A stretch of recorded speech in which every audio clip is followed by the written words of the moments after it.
All right. All right, welcome everybody. Today is class 2 of the Reveal My DNA report class, DNA to Z. So we're today talking about phytonutrient requirements. Last class, we talked about the APOE gene and the macronutrients. And this is the sequential class 2. Doesn't matter if you missed last class. Each class is independent of the previous class, other than, bigger ideas that we talk about as we move through how this test works, accumulates data, vocabulary and concepts that we talk about. For example, we were just talking about genotypes. So, you will find benefit going back and looking at some other classes, but if you've any questions at all, please type them into the chat and we'll answer them as we go along. So today, again, you see at the top of the screen, phytonutrient requirements. It comes right after the micronutrient requirements and starts here. First one that comes up is phytoestrogens. These are plant-derived compounds from a lot of different foods. And we know there are pros and cons to the intake, but they certainly have a overall health and gut health connection. And based on one's genotype, which we just mentioned is a culmination of specific genes, all coming together to create one type for people to follow and impact positively or negatively. And in this case, now this person, they have a genotype with a low to average need of phytoestrogens. And I talk about this in every class. If something doesn't come up, so you have average need, that just means good. You don't have to worry about it. And we don't spend any time talking about it when we're reviewing a report if the person doesn't have it. So if this is your patient, this was my patient, your patient, we wouldn't spend any time here, right? It's good, it's average, we move on. However, because this class is about learning these groups, we like to spend a little time here and talk about it. So, unfortunately, we don't have a sample test that has everything as a need, because it's supposed to be based on a real person. So no one would ever have a need for everything. It just doesn't work that way. But it's always nice to have a version of a test that, we could see what the needs are. So I just want to tell you something.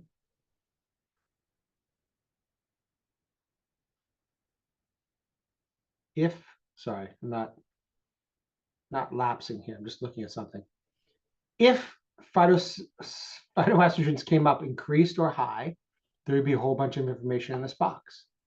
What it would tell you is this part that's up here, exact same. And then it would say your genotype combinations associated with higher than average need for phytoestrogens for healthy hormones.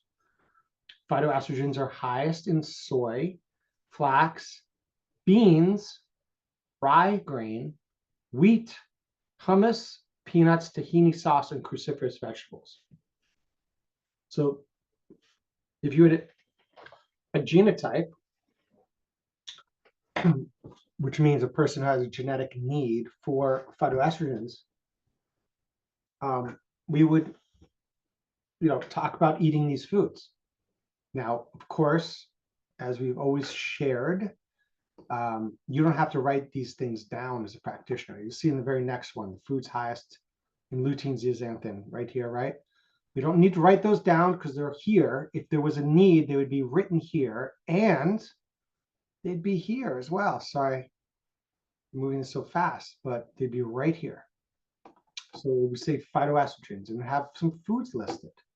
So that's for you and the patient to understand what they need, right? So we can do this one in a second, but lutein and zeaxanthin, here's some great sources: cooked spinach, cooked kale, raw spinach, raw parsley, goji berries, asparagus and eggs. And you know, you can find more things that have phytoestrogens or lutein zeaxanthin online. You can always do a search, right? So I hope that's very clear, that you will have redundant and information to support anybody who has any need. So of course, this person doesn't need phytoestrogens, as you see. We gloss and go right by it if it were a real patient, but since it's not, I wanted to tell you what it's for and why we have that. Now, here's another thing everyone should know about this test. I mentioned some very specific foods right there, right? Flax and beans and hummus and tahini sauce. Say hummus and tahini sauce. That's kind of specific, right? It is specific. And we know hummus comes from chickpeas. And you'd think in general, well, why not just say chickpeas? Well, you can extrapolate that. But the reason we don't just say chickpeas is that every result that has made it into this test has come from a clinical trial. Over 900 were aggregated and then utilized to give the positive outcomes. So somebody with the genotype, multiple people, I should say, of high need for phytoestrogens were in a study where they were given hummus and it supported them. So unfortunately, we can't say chickpeas because the study itself had hummus. And hummus has a couple more ingredients than just chickpeas. So as much as we'd like to be logical and say, yeah, pretty sure it's the chickpeas, we can't definitively say that because maybe the water, the salt, the tahini, whatever else was in that garlic was in the hummus, played a role or potentially played a role. So the study said they ate hummus, we give them hummus, or at least tell you that. Do you feel very confident giving someone chickpeas? Of course. But I just wanted to make that note. All right, hope that's clear.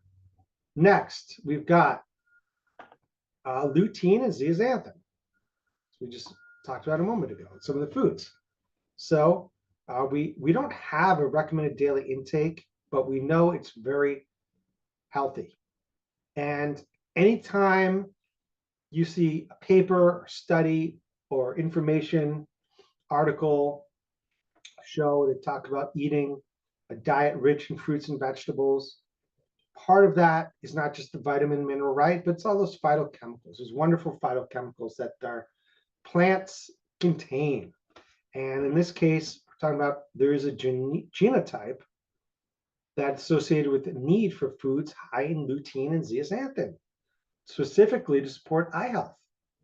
And why? Well, because lutein and zeaxanthin protect your eyes from harmful energy, light waves like UV sunlight, for example.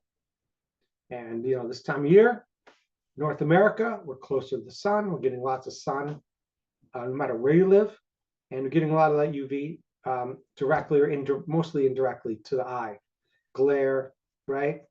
So to support the eye, especially if you have an increased or high need for lutein and zeaxanthin based on your genotype to support the eyes, we will find this out. And therefore, what do? We try to get 6 milligrams or more of lutein and zeaxanthin a day. It's the target. People start to do quite well on. And then foods highest in lutein, zeaxanthin. We just mentioned these foods from before. Colored peppers certainly are a good one. You know, so on and so forth. So as always, eating a healthy portion of colorful fruits and veggies are great, but there's other sources, of course, like egg yolks. And for some people, especially if they're high over here, it's going to be really, really important to support the eyes and protect them from the UV radiation. All right. Now, some people come in average need and you don't really have to worry about it. So polyphenols. So here's another one. This person didn't need it, but research strongly suggests the long-term consumption of diets rich in plant polyphenols offer protection against development of cancers, cardiovascular disease, diabetes, osteoporosis, and neurodegenerative diseases. So, they're good for everybody. But some people have a higher metabolism of polyphenols. Therefore, they really need to increase their intake of green tea, coffee, berries, or chocolate, dark chocolate, low sugar, preferably. But if you're really super healthy, go on berries. But we don't throw the baby out with the bathwater. You say, well, candy's not good for you. Chocolate cake's not good for you. Brownies and cookies, yeah, of course. But people do eat dessert. People do eat lots of different things in this country that we wouldn't recommend. However, what's the strategy here? Well, the strategy, if they came up high here for polyphenols, what would you tell them? Guess what? When you do have dessert, pick that dark chocolate torte. Pick the chocolate mousse. Pick the dark chocolate ice cream. Pick the dark chocolate bonbon. That would be helpful for them. If it's an either or situation, right? It's like, well, we're gonna have dessert tonight. Someone's birthday. We're at a restaurant. See, I could have the cheesecake or I could have the chocolate torte. Well, I remember from my DNA test, chocolate's beneficial for the polyphenols for me. So I'm going to have the flourless chocolate cake with the berries on top. A little whipped cream too. But do you see my point here? That we're not here to tell people all the time, like, don't do this, don't do that. Sometimes we say, you know what, you can do this. Not everybody likes coffee. Not everybody drinks it. Maybe they want some green tea instead. Maybe they don't want that. So maybe you can give them extracts of green tea, ECGC, in a supplement or whatever, especially if they have a high need. Because what do we really want to do? Prevent the cancer, the cardiovascular disease, the diabetes, the osteoporosis, and the neurodegenerative disease. So if you could tell somebody, hey, look, you got a sweet tooth, you go out for ice cream once a week or dessert, make it something with dark chocolate, and that's going to help you with this other stuff. And I think people can get on board with that. So, that's where that is. Next is cinnamon. So this is interesting. Cinnamon's quite specific, right? But there's a gene that we have found that's been discovered that talks about cinnamon. That's connected to cinnamon. So now this person doesn't need it, but what does it do normally? Cinnamon lowers blood glucose without causing hypoglycemia and increases satiety. So that's good for everyone. And if you had an increased or high need for that, you would have a high need for cinnamon to control blood sugar and satiety. And it's all over the news now, these GLP-1 agonists and Ozempics and all those, that whole class of drugs. So cinnamon is something that can really help people before they get to that need. And, just have to figure out a way to get into them. So if they're drinking coffee, they can sprinkle some on that. If they're baking anything, they can bake in with it. They can sprinkle it in their yogurt, onto shakes, into fruit. Any way they want to get their cinnamon, they'd want to get it in there though. And we can all benefit from it. But some people really have a much higher need. Next is cruciferous vegetables.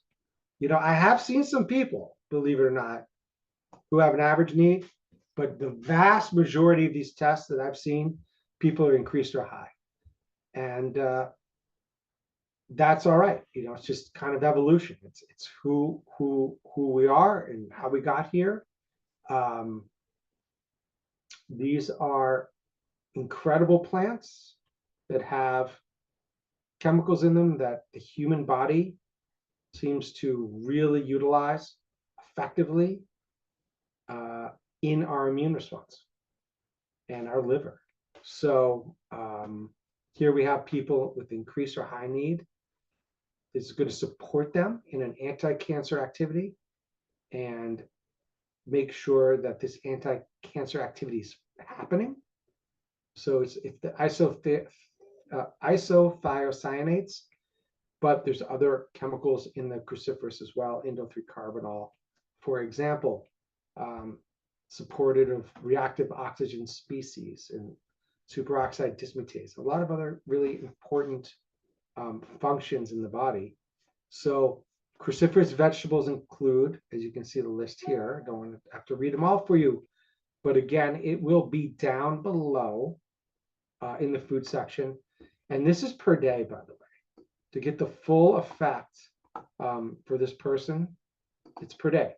So, they're going to have to find and probably a little wider range of these foods, but, it could be Brussels on Monday, broccoli on Tuesday, cauliflower on Wednesday, bok choy on Friday, watercress Saturday. I don't know how, cabbage, obviously. Cabbage is multiple sources, right? Coleslaw, sauerkraut, sauteed, rolled, cabbage is, it's quite easy on salad. You can cabbage into quite easily if you choose. And, it's got to be regular. Now, you might find those patients that have a high need here and they don't care for a lot of these things. Then supplementation, comes into play, right? Cruciferous based supplement, which a lot of different companies support, have certainly all the whole food companies we know to provide that, and others. And if you have any questions, you can always ask me which ones I like for that. Next is lycopene. So lycopene is found in tomatoes, watermelon, guava, pink grapefruit. Yeah, Melanie, it's a good question. I think there's 3 options there. People who find the cabbage is a gas producing. One is maybe try a different method, like sauerkraut versus cooked cabbage, sauerkraut versus, because sauerkraut's raw fermented, sauerkraut versus sauteed cabbage, or even some people raw, like coleslaw, might bother them. Another option is, looking at their microbiome and supporting them there. There's a couple companies that would do a good job of helping you reduce gas producing bacteria and increasing other healthy gut flora. And of course, if it's kind of intolerable for them, you're going to have to go in this other direction. Brussels sprouts, cauliflower, radishes, turnips, bok choy, watercress. Maybe they like mashed turnips, right? You can make it like a mashed potato. You can do that with turnips, make a large dish of it on a Sunday, and then, periodically through the week, they heat up some of it and get it into them. Bok choy is really nice too. And, it's like being mindful, right? So maybe somebody goes to eat at an Asian food restaurant and they have bok choy in the menu. And they say, you know what? My practitioner told me, because my high need for cruciferous vegetables, that I need more, bok choy in my diet because I don't like Brussels sprouts. So I'm going to order it every time I go out to a restaurant that has bok choy. Or make it at home, of course. So lycopene, great for the heart, breast health, prostate health, and skin health. And some people have an increased and high need for it. And it will tell us if the genotype has a higher than average need for lycopene. And we'll make sure we're getting some of these foods into the body on a regular basis. And it's also kind of the idea of kind of retraining people how to eat. Because some people might say, oh, I love watermelon, but I only eat it in the summer. And even in the summer, you only eat it every couple of weeks. And you say, well, guess what? You need to build watermelon and pink grapefruit into your regimen. You can have it daily. every other day, alternate every third day. You like it? Great. Go out and buy it and eat it. It's good for you. All right. So now people are shopping differently. They're eating differently. They're feeling better. They're supporting their body now and prevention of long-term risks. And that's really, really, I think the take home of this test is that you make changes today to support your present body and your future self. And people can look back in 5 years and 10 years like, I'm so happy I started really eating a lot more, grapefruit and watermelon because, I found out I needed it and I enjoy those foods and the guava or whatever. And I've been doing this for a while. So you're kind of putting money in the bank of life. You're socking away support for that body. All right, keep it going. Apigenin. So it's flavonoid, and it's very rich, anti-inflammatory and anti-cancer properties. Again, this person here didn't need it, so it's not coming up. And of course, if it did, it would tell us what to do in terms of foods or nutrients. I haven't seen a lot of these come up, but again, we would just move right past it if we had a person present and they didn't have a need for apigenin, and we just keep moving.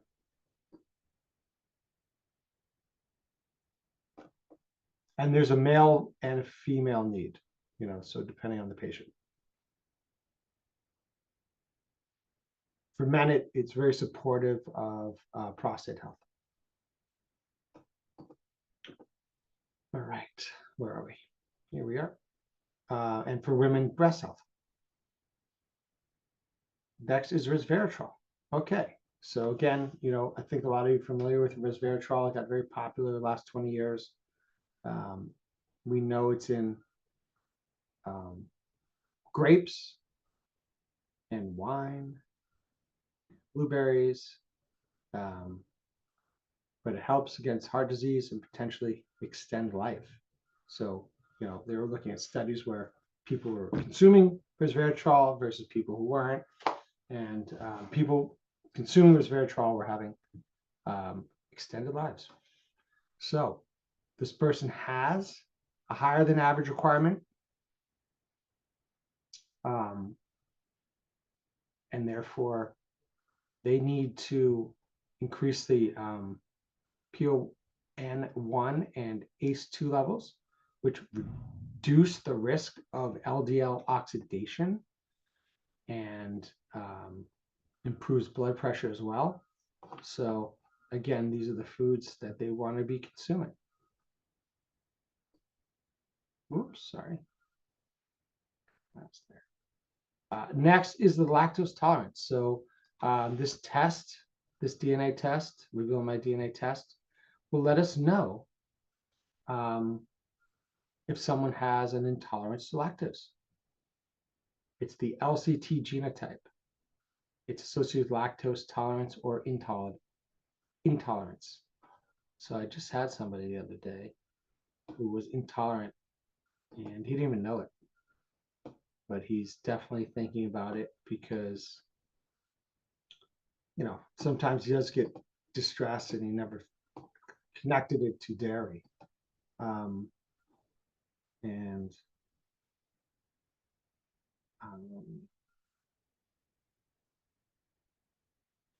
So interesting enough, 32% of the world's population is lactose tolerant and 68% is intolerant.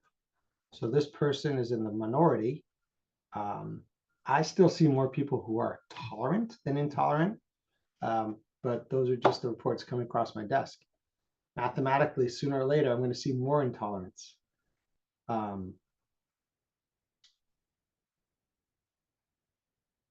But it's not the end all be all about milk and dairy. It only looks at lactose. So you could be tolerant and still have an issue around something like casein or something. here nor there. But anyway, if it comes up intolerant, it's really good information to share with that patient of yours. All right. Next is caffeine metabolism. All right, so this is an interesting one.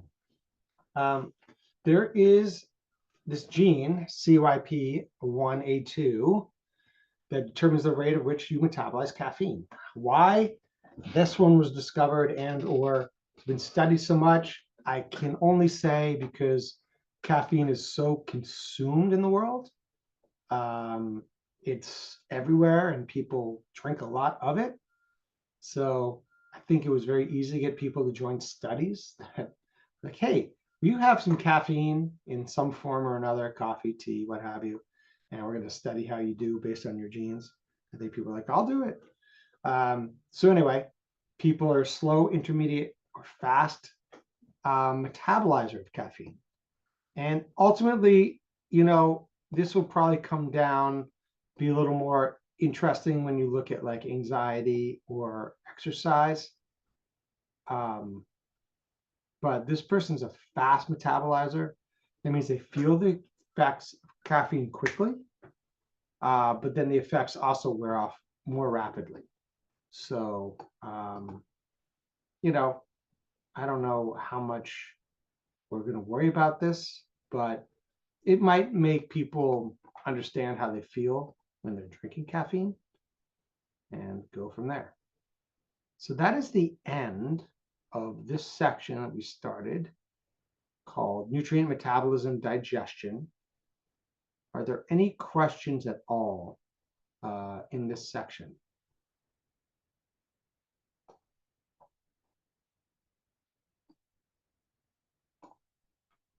No. Okay. We're not going to move on to the next section. That is in 2 weeks. It's methylation. Methylation is kind of a longer session. It's going to take more than 19 minutes. So if people have any general questions about this test or any of the results of this test or anything around it, feel free to unmute yourself and ask and or type it in the chat.